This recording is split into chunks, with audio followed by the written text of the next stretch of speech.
Now that we've confirmed the leak location, it's time to document our findings. Accurate documentation not only provides a clear record of the inspection, but also gives your customer confidence in your conclusions. Open the Leaktronics app and select the report for the job you just completed. Before generating the final report, take a moment to verify that all of your findings have been entered correctly. Clearly document the location of each leak, describe the type and nature of the leak, and include any supporting notes or observations that may help explain your findings. Be sure to attach clear photos of the leak location, surrounding area, and any supporting evidence gathered during the leak detection process, such as dye testing, pressure testing, or other confirming tests. Once you've confirmed that all of your information is complete and accurate, select the print button.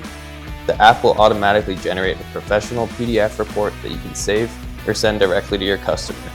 A detailed report not only documents your work, but also helps your customer understand exactly what was found and provides valuable information for any necessary repairs.